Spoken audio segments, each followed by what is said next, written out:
There's a narration that 3 different people came to an Imam Hassan al-Basri rahimahullah, and all 3 of them had different complaints. One of them said, "Oh Imam, we're suffering from poverty." The other one said, "Oh Imam, we're suffering from drought." The other one said, "Oh Imam, we're trying to have children." And to all 3 of those people, Imam Hassan al-Basri rahimahullah said, "Say astaghfirullah, say astaghfirullah, say astaghfirullah. Say I seek forgiveness from Allah subhanahu wa ta'ala." And when his students asked him, "Why is it that you said to all 3 people, say astaghfirullah?" He said, because if you look at the Qur'an, Allah Azza wa Jal says about Nuh alayhi salam, فَقُلْتُ اسْتَغْفِرُوا رَبَّكُمْ إِنَّهُ كَانَ غَفَّارًا. I said to them, seek your Lord's forgiveness, for indeed He is truly most forgiving. يُرْسِلِ السَّمَاءَ عَلَيْكُمْ مِدْرَارًا. If you do that, He will shower you with abundant rain. وَيُمْدِدُكُمْ بِأَمْوَالٍ وَبَنِينَ. He will supply you with wealth and with children.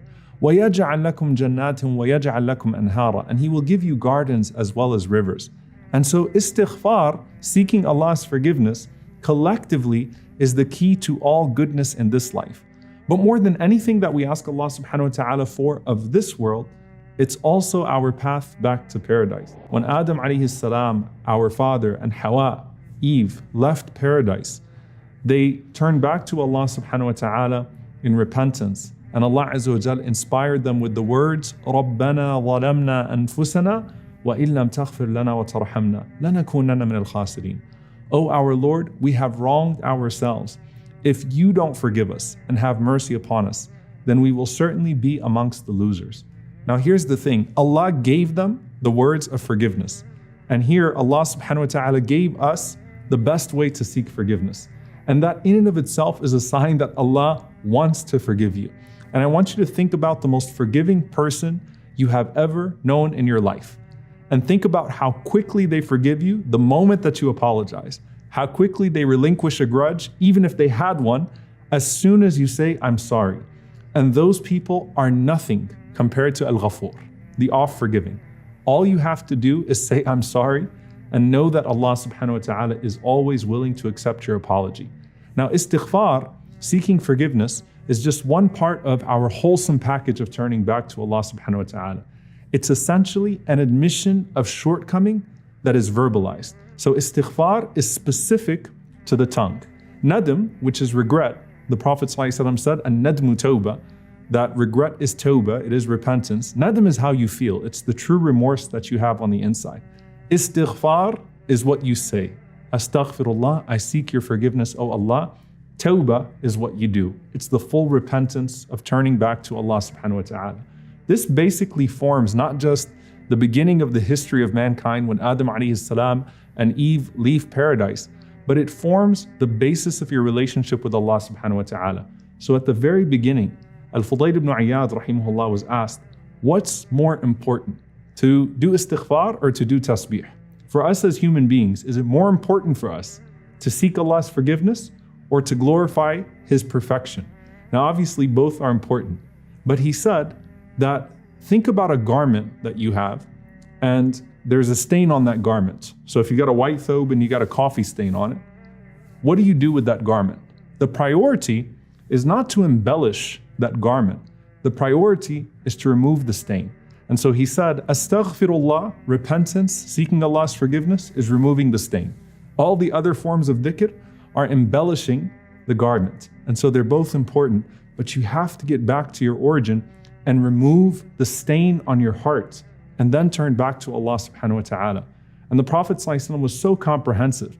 In one authentic hadith, when someone would embrace Islam, the first thing the Prophet ﷺ would teach him is salah.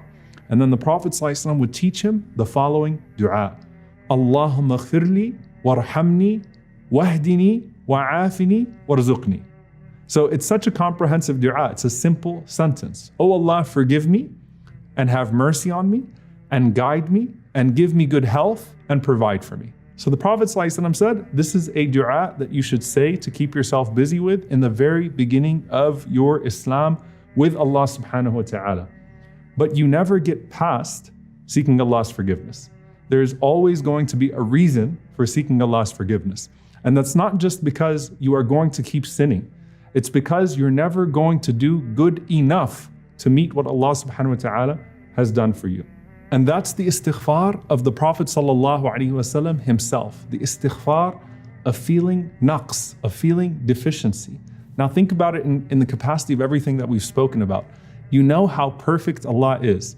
You've praised Allah for all of His blessings upon you, and you know that no matter what you do in return, you're never going to do quite enough. And so you always feel a sense of regret. And that's why when you finish salah, you didn't do anything wrong. You did the best thing you could possibly be doing when you prayed. But you say, astaghfirullah, astaghfirullah, astaghfirullah, right away. Why? Because perhaps some of my salah was lost. Maybe I was distracted. And even if I wasn't distracted, then surely I have not repaid Allah subhanahu wa ta'ala for His favors upon me. And so everyone is in a state of istighfar. Some are seeking forgiveness for the deficiency in their good. Some are seeking forgiveness for their sins. And Imam Sufyan al-Thawri rahimahullah, he said, that's why when Allah subhanahu wa ta'ala praises, al-mustaghfirina bil-ashar, those who are seeking Allah's forgiveness in the last part of the night, that He's speaking to two different categories of people who are both making istighfar. He said, you have those who wake up in the very last part of the night to seek forgiveness with a small prayer. And then you have the friends of Allah subhanahu wa ta'ala who have already prayed a portion of the night and they're seeking forgiveness at the end of their worship. They're both praiseworthy, but he says their istighfar is not the same. You have the istighfar of the lovers and you have the istighfar of the sinners. And the Prophet ﷺ, of course, is the most beloved to Allah subhanahu wa ta'ala. And after a long night of prayer, he would still seek Allah's forgiveness.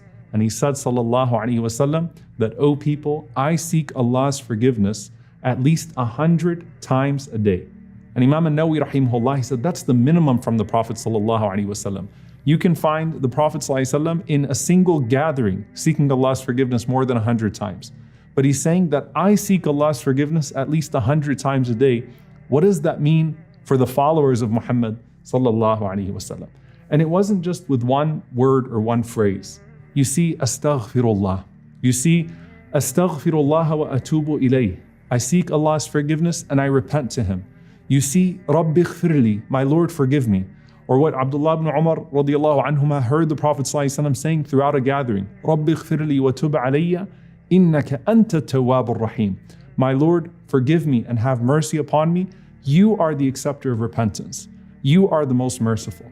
And the Prophet ﷺ said that whoever says, Astaghfirullah al-azim, alladhi la ilaha illa hu, al-hayyul qayyum wa atubu ilayh. I seek the forgiveness of Allah, the Most Mighty, whom there is none worthy of worship except Him, the ever-living, the ever-eternal, and I repent to Him. The Prophet ﷺ said, whoever says this form of istighfar, Allah will forgive him even if he had deserted the ranks of the Muslims' army. And that is, of course, one of the most severe sins, to flee the battlefield. And the Prophet ﷺ is saying that to repent to Allah wholesomely in this way forgives you even for that. He said, sallallahu alaihi wasallam, even when you sit together, he said when people sit and they speak in a gathering, and they end that gathering by saying, Subhanakallahumma wa bihamdik, ashhadu an la ilaha illa ant, astaghfiruka wa atubu ilayk. Glory is to you, O Allah, and all praise is to you. We bear witness that there is no God worthy of worship but you, and we seek your forgiveness and we repent to you. The Prophet ﷺ said, غُفِرَ لَهُ مَا كَانَ فِي مَجْلِسِهِ ذَاك, that anything that was said in that gathering will be forgiven bi'idhnillahi ta'ala. And he said the best form of istighfar, the best form of seeking forgiveness, it's called Sayyidul Istighfār, the master of seeking forgiveness. If you say it in the evening and you die, or you say it in the morning and you die, the Prophet ﷺ said, you are certainly from the people of Jannah. Allahumma anta rabbi, la ilaha illa ant, khalaqtani wa ana abduk, wa ana ala ahdika wa wa'dika mastata'tu, a'udhu bika min sharri ma sana'tu, abu'u laka bi ni'matika alayya, wa abu'u laka bi dhanbi, faghfir li, fa innahu la yaghfiru dhunuba illa ant. O Allah, you are my Lord. There is no God but you. You created me and I am your slave. And I am abiding by your promise and your covenant to the greatest extent possible. I admit to you your blessings upon me, and I admit to you my shortcomings. So forgive me, because no one forgives sins except for you. So you have an admission of all the good that Allah has given to you, and an admission of the times that you've fallen short in your response. And the Prophet ﷺ said, if you say that and you die, you will be from the people of Jannah. May Allah subhanahu wa ta'ala make us amongst them. Allahumma ameen. So again, when it comes to istighfar, do it after you commit a sin. Do it even when you think about something that's sinful. Do it after you do a good deed out of feeling a sense of deficiency. Do it when someone praises you, as we learn as well that when someone says something about you, seek Allah's forgiveness, because you know that there are certain things about you that are not necessarily what others may think of you. And when you feel stress, Prophet ﷺ is narrated to have said, "Man lazima al-istighfar, ja'ala Allahu lahu min kulli dhiqin makhraja, wa min kulli hammin faraja, wa razaqahu min haythu la yahtasib." That whoever is consistent with seeking Allah's forgiveness, Allah will appoint for him a way out of every distress and a relief from every anxiety, and Allah will provide for him from where he would have never thought he would be provided from. And you find from the Prophet ﷺ something so beautiful. He says, "Innahu la yughanu ala qalbi." So sometimes my heart feels foggy. I feel like there's a fog over my heart. And so I seek Allah's forgiveness in a day 100 times. Istighfar is what removes the fog. It's what provides clarity. It's what removes all of the stress and the anxiety. And it's what connects us to the most perfect, even when we know how imperfect we are.